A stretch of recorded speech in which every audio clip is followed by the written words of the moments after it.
20 years from now, I will get much better cardiac care in a village in India than I will get at Stanford. Why? Because the cardiologists at Stanford will still be there, still be opinionated, and still have historical knowledge and not rely on real science and real algorithms. Do you think it's cardiology? This is all good news, especially for young people. Getting to the opposite part. Do you think that, is it cardiology, is it psychiatry, is it radiology, are there certain domains within the medical, universe that have higher likelihood of seeing some of these changes that you're talking about sooner? How many people have an AI background? Fair number. Let me make a statement that people get really irked, and just take it in the right spirit. If you're a radiologist practicing 10 years from now, you will be killing people every day in practice, because the misdiagnosis rate and the missed diagnosis rate are so well established. You'd be literally killing people every time you practice. And I know most radiologists today would still be practicing, but it's sad because we'll have much better ways to do this. Imaging is a relatively solved AI problem. There's very little that humans can do in imaging that machines can't do substantially better. And so, radiology was the first discipline I took on and got a lot of flack for.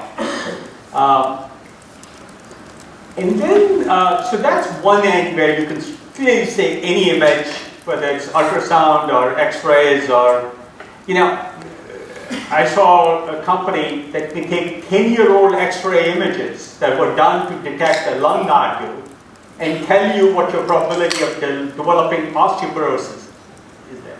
No radiologist could tell you that from an x-ray image, but the algorithms can detect features that say, hey, bone density has having an impact on this image, this person's at risk in 10 years of osteoporosis. And that's the kind of medicine we need. So there is the quantitative areas, and that's pretty solved problem. At the other extreme, completely judgmental, your primary care physician. First, the error rates are extremely high. The good news is they don't normally do much other than ask you to take aspirin. So there's not a lot of damage they can do from misdiagnosis. But primary care, you're trying to diagnose about 4,000 diseases from very little data, looking at somebody's face, asking about symptoms. And it just, for those of you math inclined, you can start with a prior probability and gradually refine the prior probability over time and come to a much more quantitative diagnosis. Now, even failing to ask, so there's probably a 1% chance that something that looks like something harmless, like a car, is something really serious. Now, you could eliminate that 1% possibility by asking 3 extra questions. Now, in busy life of everyday primary care physicians, they fail to ask that question. Machines should have done that even prior to the appointment, if there's a need for an appointment at all. So that's another area for AI to do extremely well. And full disclosure, I convinced my son, who's 26, graduated from here about 2 years ago, they're building an AI primary care doctor over text messaging. Almost certainly over 5 or 7 years, it'll perform far better than any primary care physician. Definitely better than the median primary care physician. So whether you're talking about something as quantitative as radiology, as subjective as primary care, I think AI has a large role to play. To be honest, when I look at it, and we can come back to interventional medicine, and clearly, you're in a fire, you go into the burn unit at the emergency room across the street here, there's need for humans. So it's not to say you don't need humans for that. Or if you have a diagnosis that says, hey, you've got 3 months of life left, you got this highly malignant tumor, you don't want a machine telling you that. So there's clearly a role for humans on the human element of care. But the hard part of medicine, that takes 10 years of training and experience, that'll almost all be AI.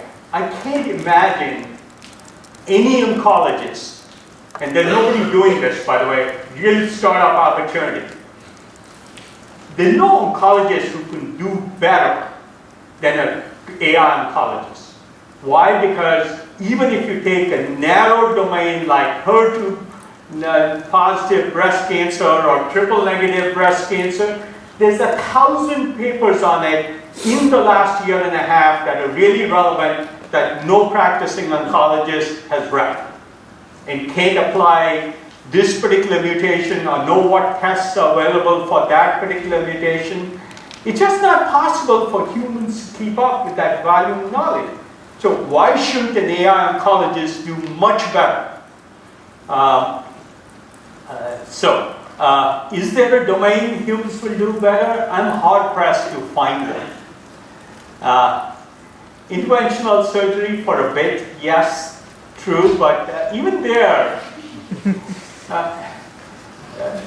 so Orist Robotics just got sold. The founder actually licensed, for those of you from the AI field probably know, fairly routine set of algorithms called SLAM technologies. It's basically a localization technology to localize your location within a space. They had licensed some localized algorithms that were being developed for like buildings like this to navigate fine arteries that would be too dangerous for a human being or human surgeon to navigate. So the machine was actually saying, where's the walls? Let me not, nick this.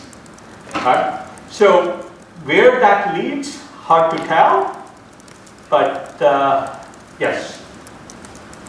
I think that when you talk about AI sort of kind of successfully achieving some of the things that we know are possible, and certainly we hope are possible for our patients, do we also then sort of rethink the entire system in a way that, as you suggested, most of the world doesn't live in the U.S. system, and they don't have to deal with it? What other ways is it going to be monitoring at home? Is it smart mirrors, smart toilets, smart wearables that were getting information all the time?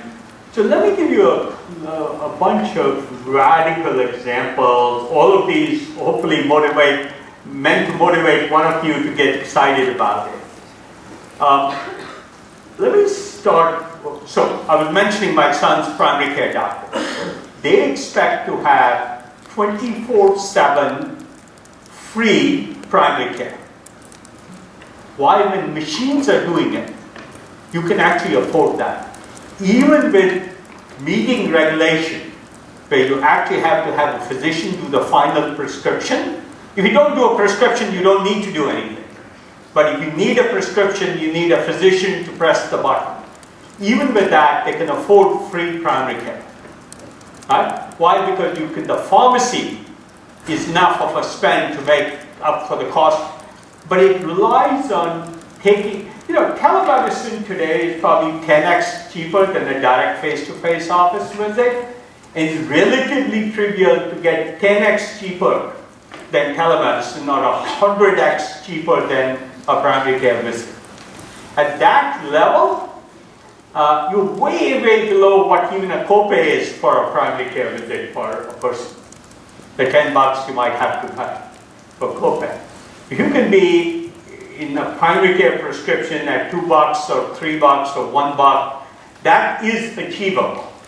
So that's sort of an example, but let me give you another brief.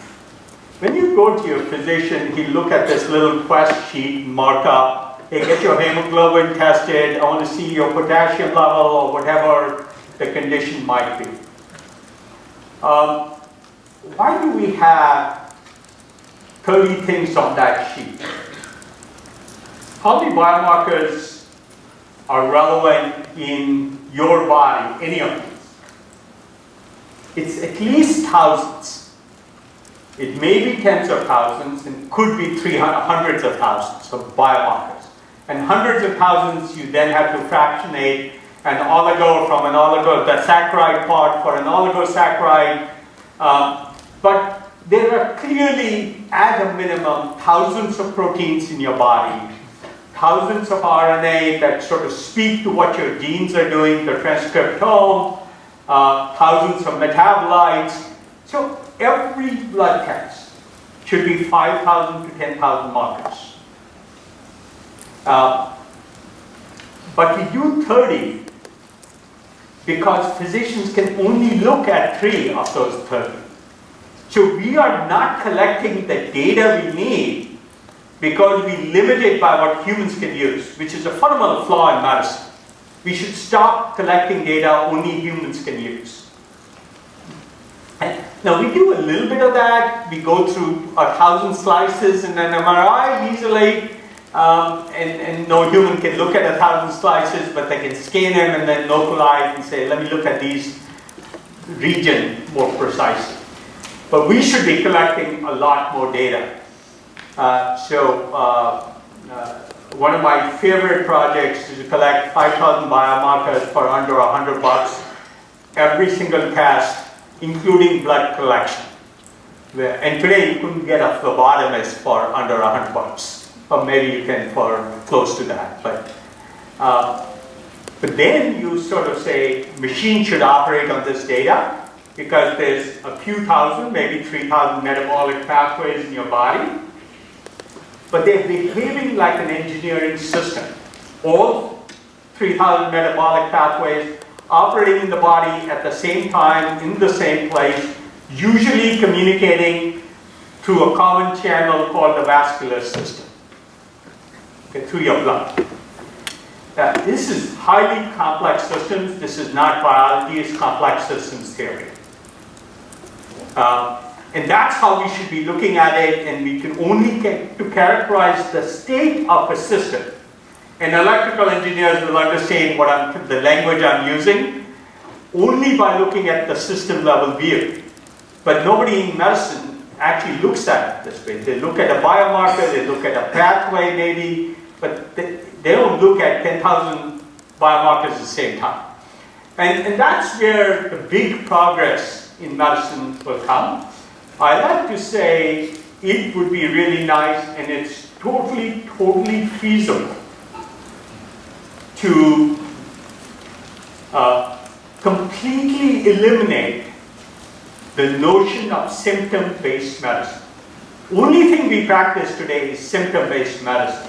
You have an ache, it itches, you have a pain in your heart, it's symptom-based medicine. We start with the symptoms and then deconvolve them into a disease state. So there's probably a few hundred symptoms, we translate them into probably 3,000 diseases, and we do a mapping. And each step of the way there's a probability associated with this symptom, with this. This is a math problem, it's an engineering problem. Bad news for those in med school. But eliminating symptom-based medicine would have huge advantage. You should be able to detect Alzheimer's 20 years before it happens. Pre-diabetes, 20 years before it happens. Because these systems start shifting in complex ways. And that is, I think, the promise of what medicine can be. It's great today, better than it has ever been. It could be like order of magnitude better, higher quality, and cheaper. So that's what gets me really excited. It's a vision I believe in. I think that we would... How many people have seen a document I wrote about 4 years ago? It's about a 100-page document called 20% Doctor Included. Okay, 1 or 2 hands. For those of you interested in medicine and AI in medicine, 8 years ago I wrote a blog called Do We Need Doctors? I told you about that. 4 years ago I turned into a 100-page, relatively well-referenced document, probably a few hundred references. I extensively borrowed from the Institute of Medicine Studies, Institute of Medicine has great data on what's wrong with medicine.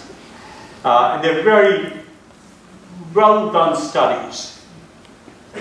But that defines what medicine is and how it gets to the vision I'm defining, and why it will be much higher quality and dramatically lower cost. Do you think that there are, I mean, when you're thinking about, we're going to make progress, we have some of these tools and technologies available, we have the compute, we have the interconnectivity that's better. What are some of the biggest barriers do you think that are going to slow this down? Is it going to be resistance because of cultural things that we do in medicine? Is it going to be a couple bad things will happen and they'll set us back? I mean, how will this progress potentially be stalled? Innovation doesn't happen without risk. Risk doesn't happen without failure. So we are going to have failures. It's almost never, I'm defining it optimistically, but it's never a straight path. 2 steps forward, 1 step back. Some intentional, like Theranos, and some unintentional, unintended consequences. The body is a highly complex system, and so being highly predictive is going to be hard. So there will be many zigs and zags. There will be many political interests. The American Medical Association fights relatively well-trained healthcare professionals like RNs. Registered nurses, after 4 years of training, they try and prevent them from being able to prescribe an antibiotic. Why? Because it's a revenue source for physicians. It's totally pathetic. Only 9 states in this country will let an RN prescribe an antibiotic. The other states, the AMA has been very effective politically in setting it back because it hurts their revenue. You can't even get a teeth cleaning without, a dental hygienist cannot legally clean your teeth because they need to operate under a dentist's supervision. So politics and revenue, and every time you talk about reducing the cost of healthcare, you're reducing revenue for very powerful entities. So there's lots of reasons this will get slowed down, and there will be terminals like fraud, there'll be self-interest in economics, there'll be just normal missteps, and there's been plenty of those too. So there's lots of things, reasons things can fail, but that doesn't mean we shouldn't try and make progress. It does mean we should be appropriately cautious and make progress in a way where we relatively accurately try and assess risk versus reward for society. Not quite at the extreme of the Hippocratic Oath, but please never take that oath. Refuse to take it. You probably did. So I think about, when we talk about evidence, I think some of the discussions that we have around some of the technology we develop, and here at Stanford, other lab we work with, it's about how you get the evidence necessary to be proved. And we talk about that with new drugs, we talk about that with any innovation in medicine. We referenced earlier the class of evidence. And obviously RCTs is the most robust type of evidence. Do we need to do that for every one of these innovations, and how can we incentivize that to be a better in general, what I would say is the FDA process, if you put on the hat of the FDA commissioner, is a pretty good one. They want to avoid large-scale harm. And they understand that most people trying to get approval for a device, a drug, something, are trying to get to market fast, increase their revenue.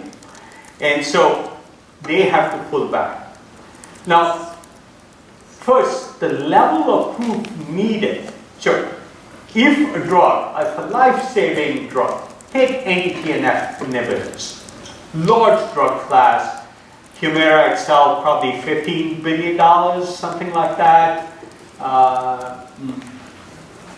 probably got delayed 5 years through a rigorous approval cycle because it was a new kind of biologic. Targets human necrosis factors, TNF, and it's an anti-TNF drug. Think about how many lives got hurt because of that delay. Now that was never accounted for, in saying let's let's have rigorous proof. So in doing rigorous proof, you're causing a lot of harm. The flip side of it is they have a problem just by virtue of the way the law works.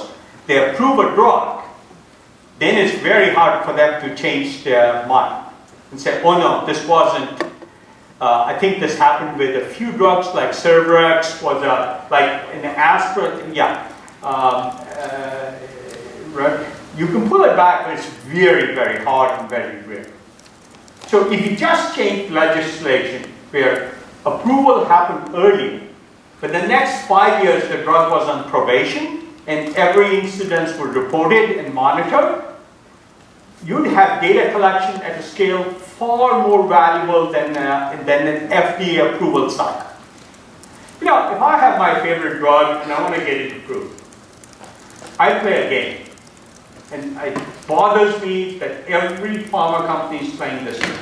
They select, define the population, ethnicities, gender, bias it in every way to do one thing, increase the probability the drug gets approved. Right? They're not saying, well, this works. They want it approved for 7 billion people on the planet. They target a narrow constituency so that their probability of approval goes up. Once it's approved, any doctor can prescribe it for anything. If we had population level monitoring and feedback after approval, and there was this contingency period, I think the nature of the drug trial would become much more honest, for example. So there is a balancing act on safety, but I mean, these are simple, logical. You don't have to be an expert in medicine to understand any of what I'm saying. It's just common sense. And I don't know much about medicine. I've never worked in medicine. Yeah. Do you want to take any questions from the audience? Yeah, me too. That's a great idea. Does anyone have any burning questions so far about what we've talked about? I don't know if this question applies to this room necessarily, but I'm curious if you've ever had a talk like this to a room full of medical students. And I'm curious how you think that they should respond to anything like this. That's a very good question. I gave this talk probably 4 years ago at the Stanford Med School. And I was at Harvard Med School probably about a month ago. Here's what I would do. If I were a med student, understanding how medicine is practiced today is not a bad thing. But if I wanted to be a much better doctor in 50 years, I wouldn't go to med school personally. I'd go to math school. Right? Absolutely certain, in my mind. And then learn medicine. There is value to medicine. So that would be my advice. But if you're a med school student today, I diversify my courses a lot. I absolutely do a lot more math.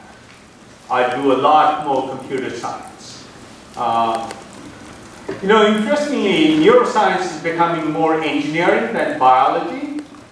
If I look at neuroscience, so the diversifying kind of education you get would be my main advice. Other question, yeah. When you're looking into investing in like health AI companies, what are the qualities or differentiating factors that you look into that incline you to invest in them? First, I'm not the right guy to advise you on that for the following reason. I actually don't look at these things as investments. I look at the impact they can have, and then later I figure out how to make a business out of the impact. But I'm sort of I have the luxury of doing that. I care about impact first, so I don't worry about what most healthcare investors start with. What's the CPD code you will bill for? And I make a point of never looking at the CPD code, ever. Or even looking at a business model when investing. When we did the LifeCore thing, I wanted to collect tens of millions of ECGs a month. not what was the billing code, because there was none. And we ended up selling an ECG machine on Amazon for $99, which sounds totally ridiculous, but that's how we got started. We said, once we get lots of these out, lots of feedback, lots of data, we can start to do that. By the way, Mayo just published a paper based on our devices. They can predict age within a few years just based on your ECG signal. No other phenotypic information. Pretty amazing.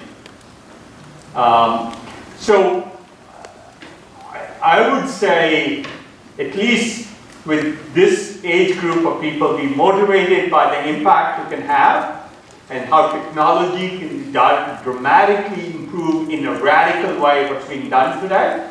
By the way, if it's incremental improvements, it'll fall back into the system and be subject to politics. If it's radically different, then it's much easier to do new things altogether. So my son, when he did his primary care physician, he didn't try and build a tool for physicians. They would revert back to their normal stuff. He just said, I'll offer free primary care. Now that may still fail. It's way early. But it's worth attempting. It's too important to not attempt. And so I sort of say start that way and then work business models into it. I'm not saying don't think about it, but don't start with where you make the money. Start with where you have the impact and then work the business model into it. Thank you in the back, yeah. Yeah, thank you so much. I thought it was very interesting your approach to how we can use AI to change primary care, but I'm just wondering if you have an opinion about how we can use AI to better bridge the challenge on the role that a physical examination plays in making diagnoses. Oh, my favorite topic. A physical exam is a poor substitute for a quantitative exam. If you went to a really state-of-the-art primary care physician or specialist and said, would you rather do a physical exam or get a detailed ultrasound? When they feel your stomach for hardness, how hard is it or how does it hurt, you'd much rather get a detailed ultrasound. You don't do that because it adds $100 or $200 to that first primary care visit. We have a company that has eliminated the need for an ultrasound technician. So instead of training the AI to read ultrasounds, which it can also do, they actually eliminated the need for a technician. So think about an ultrasound machine. A high quality ultrasound machine will cost you about $25,000. If you need a technician, it's an extra $200,000 per year. So over the 5-year life of a machine, you might spend $1 million on a technician, more if it's a cardiac echo technician, because echoes are so much more harder to do than no. And the machine is almost nothing. If you eliminated the technician and said somebody making $15 or $20 an hour could do it, and we have FDA approval to do this now, then the ultrasound is near free. Now you can do the physical exam with an ultrasound and get higher quality data because you're actually looking inside the body. So that's an exciting example. I'm just literally coming from another company called Hutwista. Started out of Stanford, cardiologist called Bob Hu. Do you know Bob? No. Here's the thing. If you do, if you have a heart condition, you can do a stress treadmill test, you can do an echocardiogram, you can do a cardiac MRI, you can do a CT, and then you can do an invasive interventional procedure. That's the span of options. Now, they mostly do stress tests that don't tell you very much. My mom, when she was 70, did a test here in Stanford. 3 weeks later, had a heart attack. 3 weeks after an exhaustive physical test. with no symptoms. So what Harvest has done, a cardiac MRI is about 100 button presses on a machine that looks like a Windows screen. So think of the sequence and how long it takes to adjust every parameter, and it's an hour-long exam. So Bob said, let me do, instead of autonomous vehicle driving, let me just drive an MRI machine. So they have an autonomous driver for an MRI machine that cuts a 1-hour exam to 15 minutes and gets 10x the data.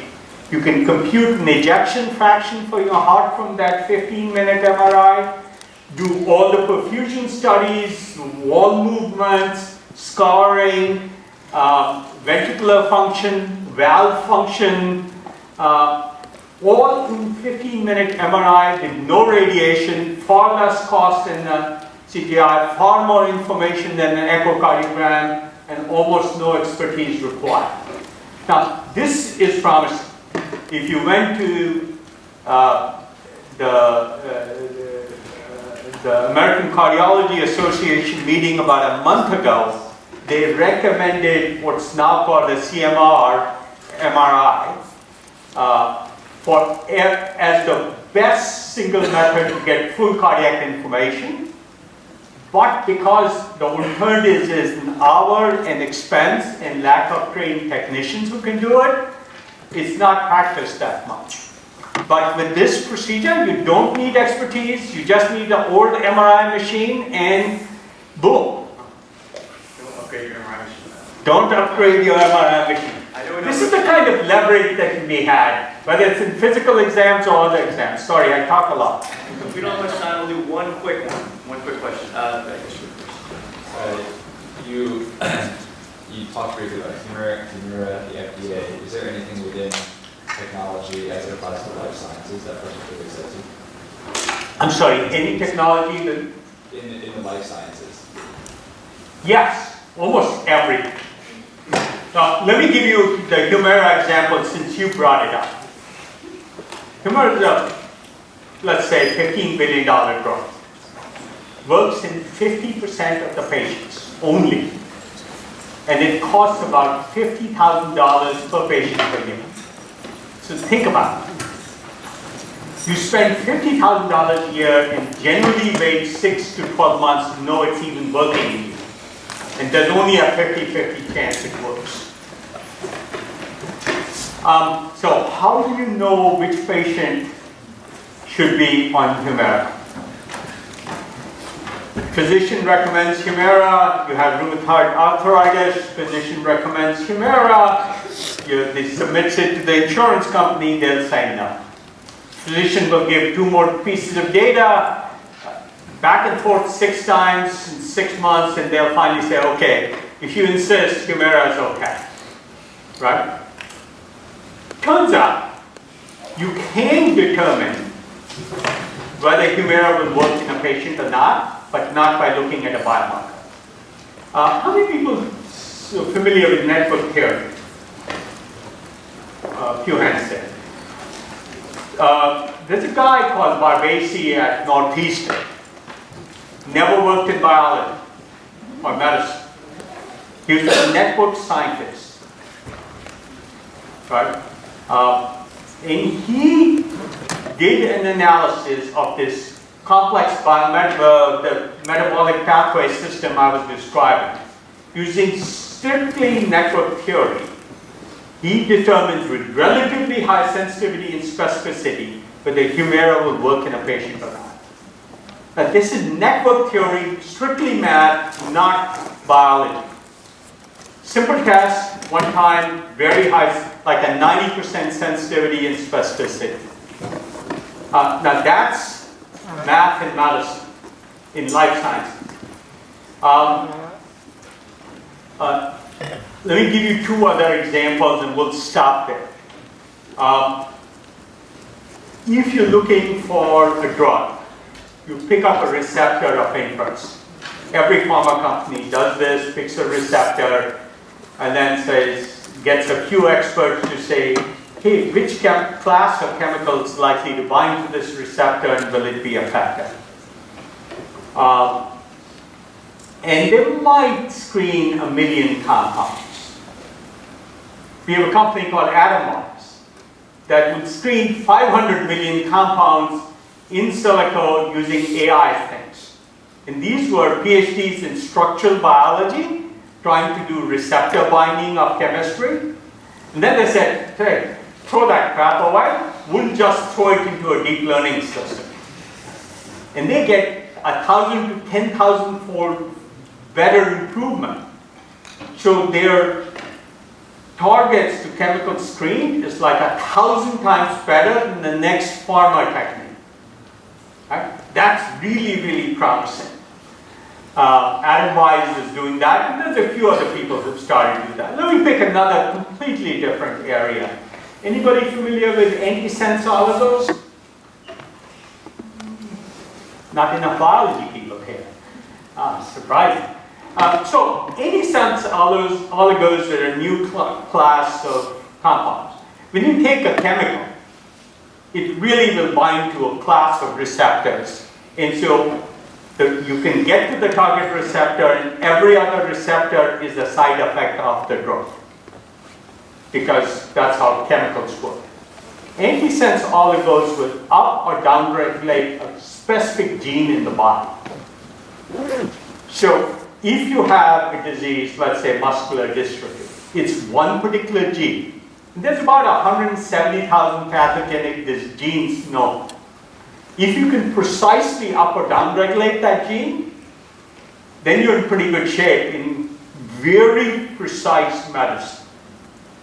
So this company, Deep Genomics, Toronto, where a lot of the AI stuff originally happened, is basically using only AI to design antisense oligos to up and down regulate individual genes. And given that, they can do very precise things. They even use AI to run clinical trials. I won't go into all that, but it's all AI to do pharmaceutical discovery in a very different way. And my bet is, if we get these techniques right, antisense oligos will be larger than all of pharmaceuticals because it's so much more precise in what you control, what you're doing. Today we have blunt force instruments called drugs. They're small molecule drugs. So those are some examples. To leave you on a very, very optimistic note, since we're talking about gene regulation, how many people know epigenetic markers? A few hands. I'd recommend a very, very good book just published called Lifespan. David Sinclair is a longevity researcher. And he paints a very, very optimistic. It's the first time I've seen a book from somebody who knows medicine map what I wrote in my 100-page document 4 years ago. The book is called Lifespan by David Sinclair. And he argues in a fairly optimistic way that we can program our genes.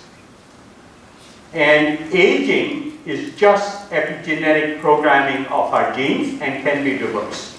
In fact, he argues that within 10 to 15 years, that may be optimistic, but he's probably one of the better published scientists. We will have a vaccine against aging that you will get at age 30 that will essentially prevent epigenetic modification of your gene regulation. I could talk about this for a while. And I've been to his lab, just like there's probably 100 seats, how many, a few hundred seats in here. I saw 2,000 cages with pairs of mice in each cage. Each pair was born on the same day from the same litter. One on drugs he's testing, and one just control. You just have to look at it. Young mice, the mice on drugs, shiny hair, young hair, the other ones are old. Same litter, Same gene. It's stunning. So read lifespan, be motivated, and there's a lot to do. A lifetime of work to do. Thank you all very much.